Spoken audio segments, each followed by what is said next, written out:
Stillness and abundance, loving light, health, and wholeness. Stillness and abundance, loving light, health, and wholeness. Stillness and abundance, loving light, health, and wholeness. I hope everybody feeling good for no reason at all. 3 times.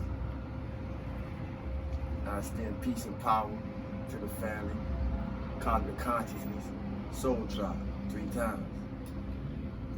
I hope everybody feeling good for no reason at all, sincerely, because depending on what's going on in our lives, it's not easy to do, depending on what's going on. Depending on what we invest ourselves, how we invest our time and our personal time to learn or study. And if we invest our personal time to learn and study different things, we may or may not be hearing a lot of things about planets being in retrograde, like Mercury retrogrades and Saturn retrogrades, depending on, as I just said, what circles we be building with in different areas of our lives. But planetary movement has been or planetary positions, astrology, astronomy, zodiac, it's a very important part of my life. I'm sure as well for many of us. But I just want to talk a little bit about since Saturn, it's such a big conversation right now in the collective conscious. I want to speak or read a little bit about Saturn, to share a little insight with some of us who may not know about Saturn and its influence and or impact and or effect in our lives based on its movement. Some symbolic interpretations of what Saturn presents to us are in the areas of our friends, open enemies, and other people in our life, partners, shadow work, and self-improvement that need to be done, death and endings, and things that don't promote our overall good or well-being. Saturn is also known as the tester, father time, Chronos, Grim Reaper, the just judge, just to name a few. Saturn deals a lot with responsibility. If you notice, I said responsibility. Saturn deals with responsibility, but I meticulously broke it up as responsibility because our ability to respond and how we respond is going to determine how we respond to anything in any area of our life.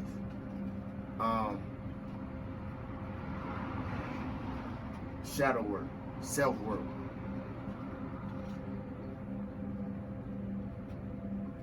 Everything that needs to be cleaned up, cleared up, and released so we don't repeat the same cycles or keep repeating the same cycles, the same addictions, the same habits, the same circumstances, what have you, and be able to elevate and upgrade to a higher level, a higher way of doing things.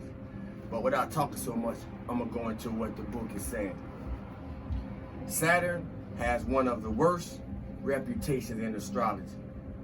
The ancients called Saturn the Great Malefic and saddled it with all the things miserable in life. While Saturn doesn't deserve all the centuries of bad press that it has received, even the most generous astrologers would be hard-pressed to call Saturn fun. Saturn is necessary. Saturn is a valuable teacher, but Saturn is rarely, if ever, fun. How many of us have ever asked ourselves, why am I here? And if you're in the flesh, you're here because you ain't learned the lessons before. Because some of us who have been here,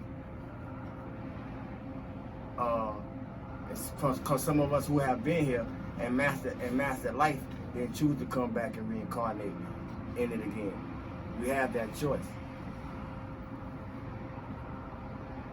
But we're here because we didn't learn the lesson the first time. So consider this an opportunity. Consider this the opportunity.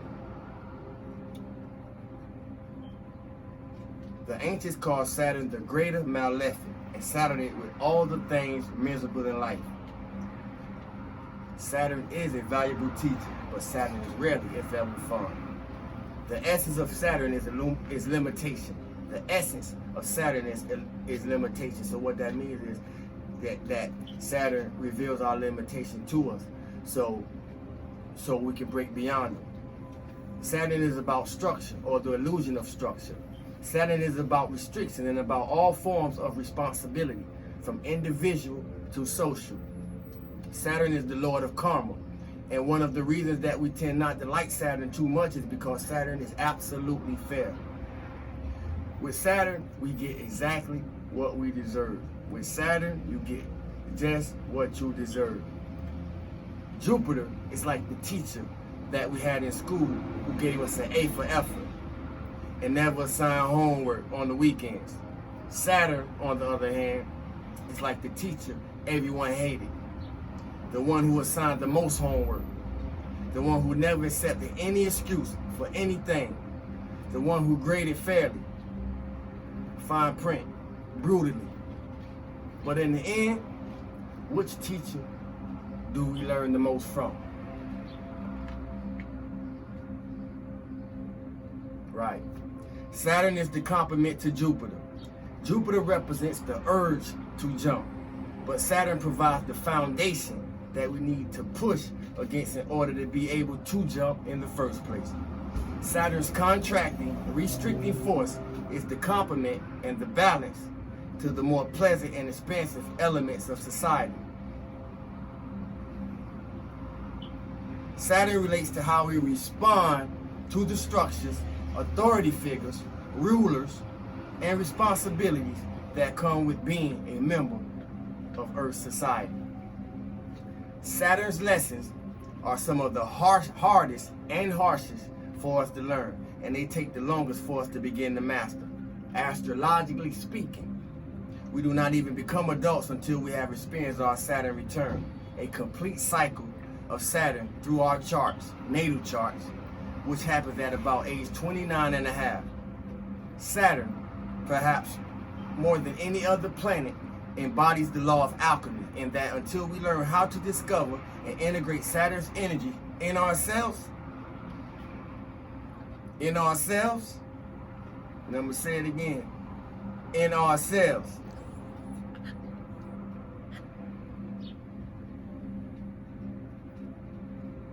we will experience life in the most uncomfortable ways. When we have done this, we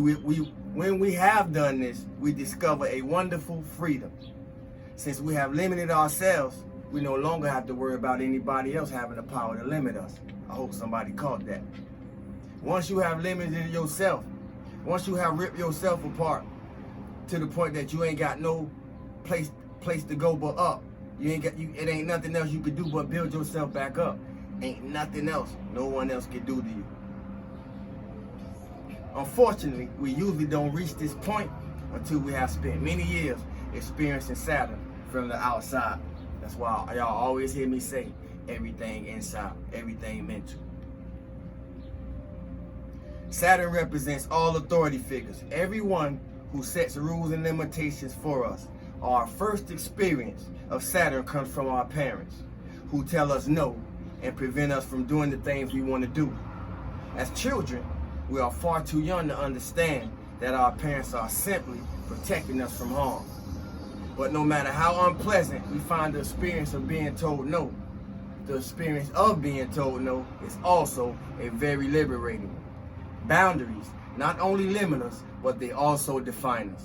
Part of Saturn's function is to crystallize and define things through exclusion. To crystallize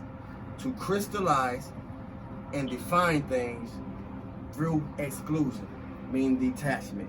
Once you become one with it, let it go, allow it to be itself. Attached to detach. Saturn defines what we are not, and this in turn helps us discover who and what we truly are. Saturn's lessons are hard, but they are also some of the most important lessons for us to learn. Saturn is about growing up and taking on responsibility and accountability, both on an individual level and on a group and collective level. We learn which types of behavior are appropriate and what kind of behavior other people expect from us. We learn that the universe is about balance, and that for everything we take, we must contribute something in return. We reap what we sow. The most important and often the most difficult lesson with Saturn is learning to move beyond the fear and the illusions of Saturn. Most of us have had a number of unpleasant encounters, unpleasant experiences with family, friends, mates, authority figures, law enforcement, etc. over the course of our lives. And as a result of those experiences, we may be carrying around beliefs and emotions about the world and our place in it that are fear-based and extremely limiting. We created these beliefs and built these walls to make sure that we would never we built these walls to make sure that we would never put ourselves in these particular painful situations again. And because these beliefs make us feel safe, we often become attached to them. These beliefs, however, are illusions, and eventually the outer planets will come along and break them down. If we do not learn to give up our attachments, our vices, our addictions, our habits, our additions to this illusion, life can become very challenging for us. We live on Earth, which is a learning planet. This is a school, and the three-dimensional plane is ruled by Saturn, Father Time. While we are here, we must abide by Saturn's rules and pretend that the boundaries, structures, and perceptions that we have about this world are real. However, we are also eternal spiritual beings who on some level can remember that Saturn doesn't by any means have the last play, doesn't have the last word about everything. The ultimate goal in working with Saturn is to learn how to play the game, but not to become attached to the outcome. We must learn to be in the world, but not of it. The more we learn to respect Saturn, but not to cling to it, the more we'll also discover how many of the rules that we thought were so fundamental, so important to the way of how our world works, we created ourselves. When we discover that we've made up most of the rules that we live by, we have the chance to remember that we also can create new ones. Get off the cross, put down the cross. Ain't no cross to carry. Learn to be and just be.